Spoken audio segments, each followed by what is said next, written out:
Irène Chagnot propose Voyage sans passeport.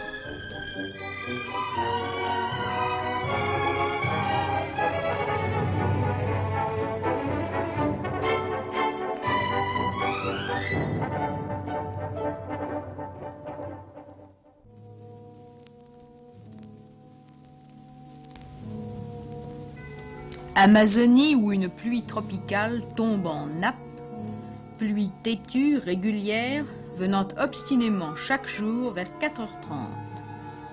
Il est impossible de s'en protéger.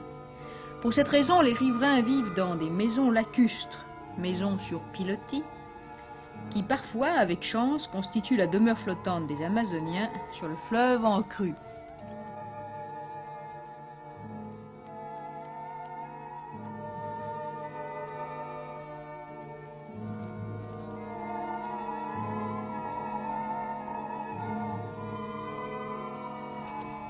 Ce qu'ils lavent est du jute.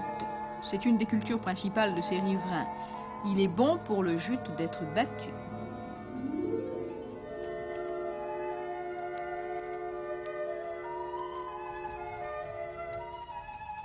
Après quoi, il sera livré aux usines et transformé en sac pour le café. Nous serons du voyage en partie tout au moins.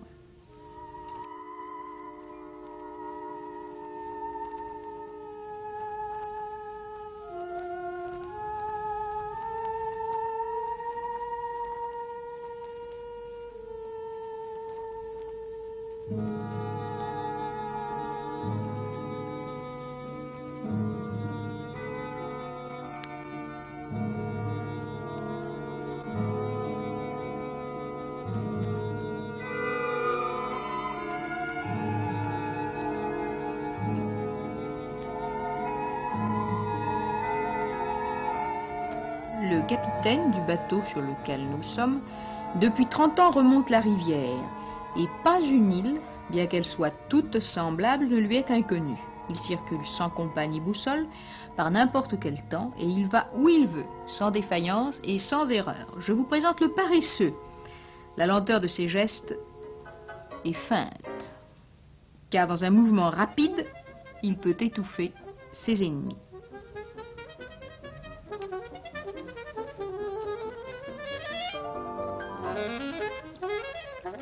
Arara au beau plumage qu'on ne peut dépayser sous peine de les faire mourir.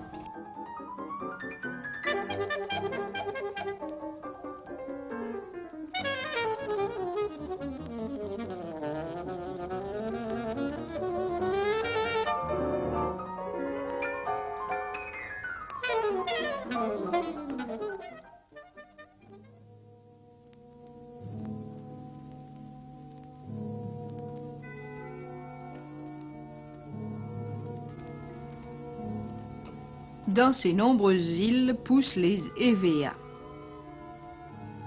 Et les habitants de cette région vivent du caoutchouc et se nourrissent de poissons.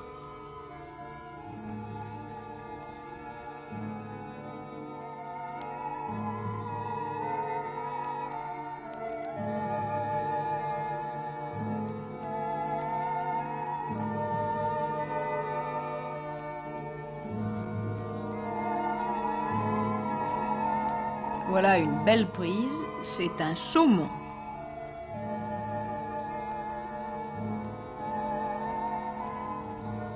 Il est généreux, il donne sa chair, ses écailles et sa peau. Ses écailles pour les ornements.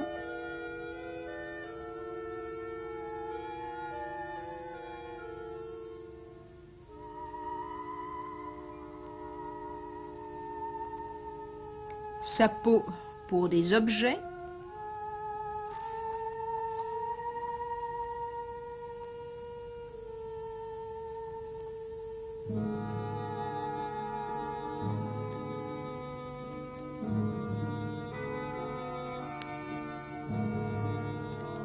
Et sa chair, bien sûr, pour la nourriture.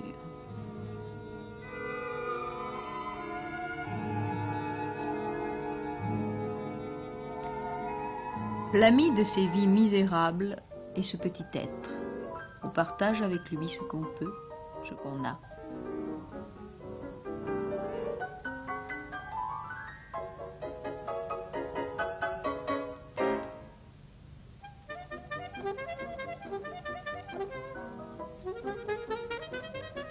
Il est gourmand.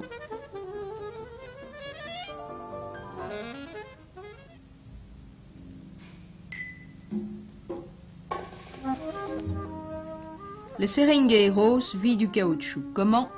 Regardez. Il blesse l'arbre.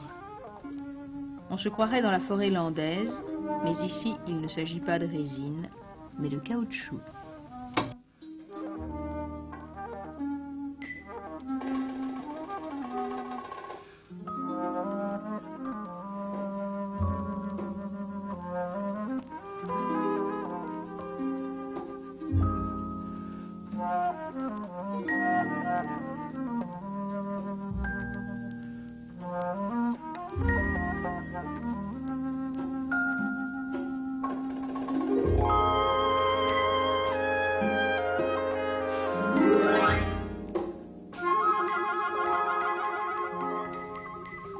Le soir, une étrange odeur parfume l'air, une odeur âcre et tenace.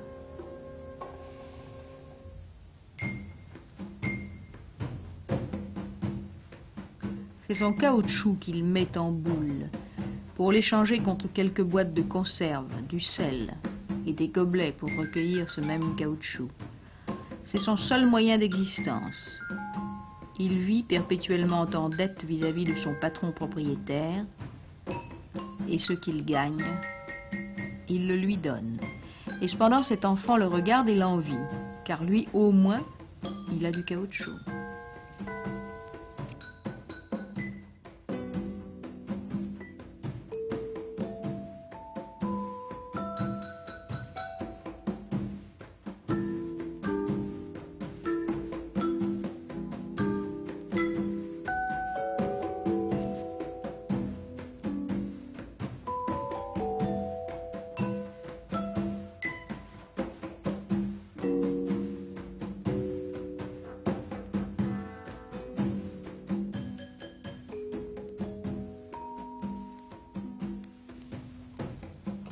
Et nous voilà repartis vers la ville pour vendre ce caoutchouc.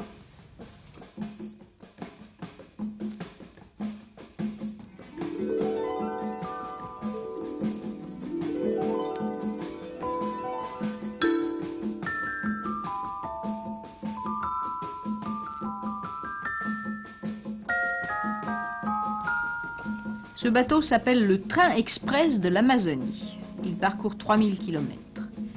C'est lui qui prend les marchandises du bassin amazonien pour les conduire vers la côte. Et c'est aussi lui qui apporte les objets nécessaires.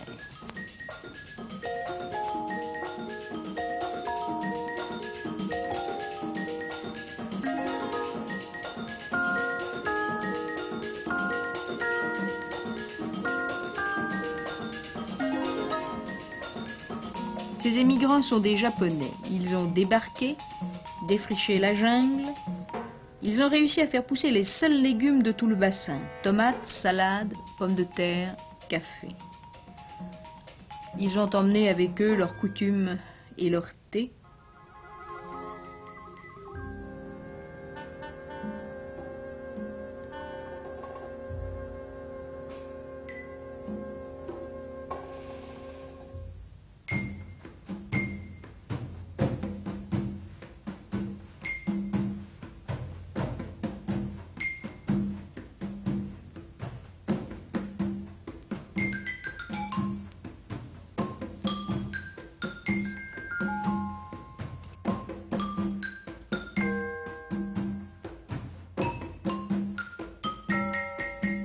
Voici leur ennemi, ces fourmilières, 2 mètres de haut.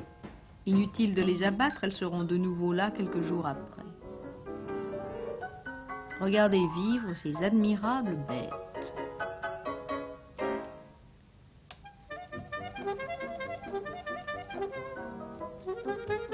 Un centimètre, c'est beaucoup pour une fourmi.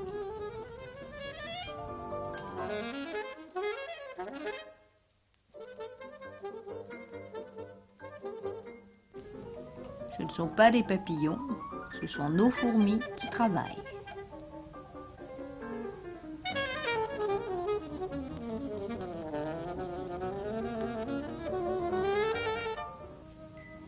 L'homme aussi travaille, mais ils se mettent parfois à deux.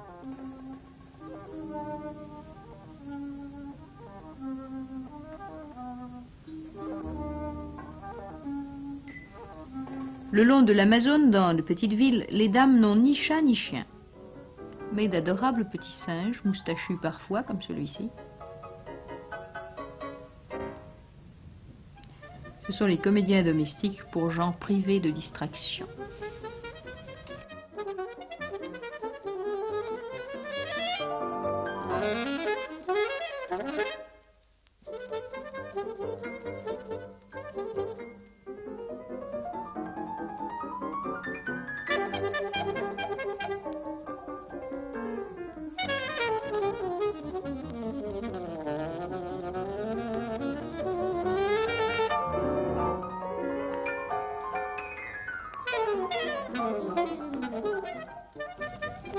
Voilà qui est déjà plus important.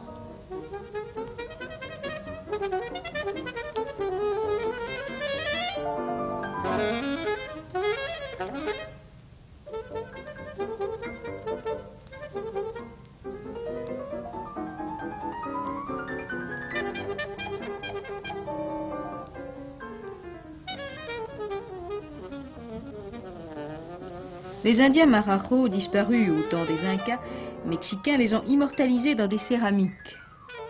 Ces Marajo ont laissé au Brésil leurs traces par des statuettes et des céramiques.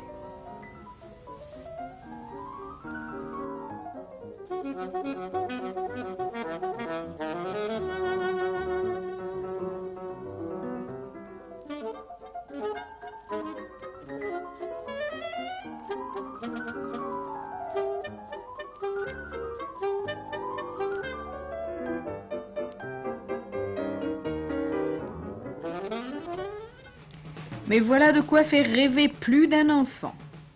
Une danse indienne tribale avec les anciens costumes conservés.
Irène Chagnaud vous a proposé Voyage sans passeport. Cette émission a été réalisée avec un film et le concours de Georges Pessis et de Solange Peter. Son Annick Védy, montage Claude Richard, illustration sonore Denise Glaser.